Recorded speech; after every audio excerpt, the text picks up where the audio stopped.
Okay, welcome to the review for quiz number 3 in Midi 1. Okay, we have been talking about different bytes and how to use them and how to transfer them over cables. The first is a review that we've got two different types of bytes, status bytes and data bytes. The status is going to say what type of message we're sending, and the data byte is going to be actual information about that. Now, in these MIDI messages, they can be made up of either 2 or 3 bytes.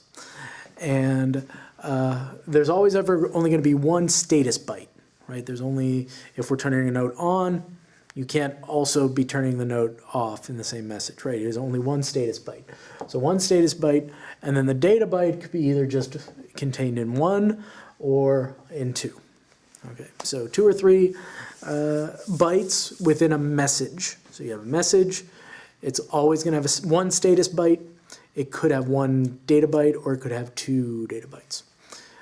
All right, the time clock is something, the MIDI time clock will subdivide beats into 24 equal sections.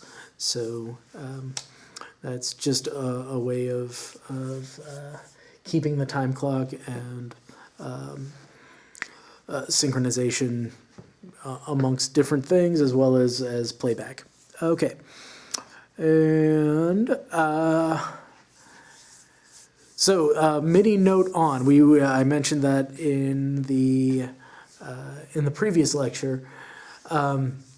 MIDI note on is the command that will turn on a note, and that is a channel voice message.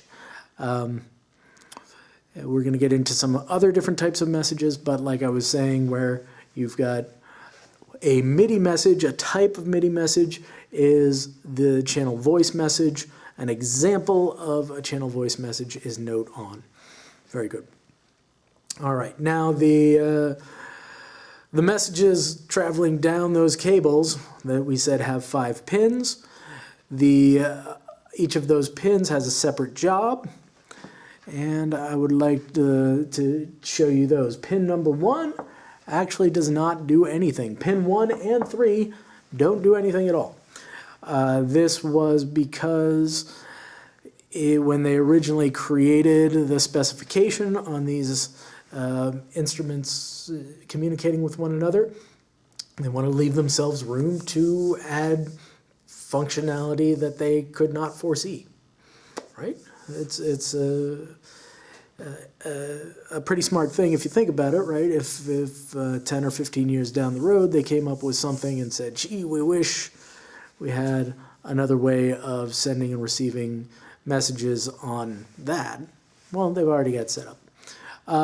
Didn't work out that way, but that's fine. Pin number 1 has nothing on it. Pin number 2 is the ground. So in the audio electronics class, if you've taken that already, we talked a lot about ground, just a safety feature for the electronics. But then we get into pin 4 and 5, which I promised you are the interesting ones, right? Pin number 4 receives MIDI information, and pin number 5 sends the information. Very good, and that's what we covered in that lecture. All right, thank you very much.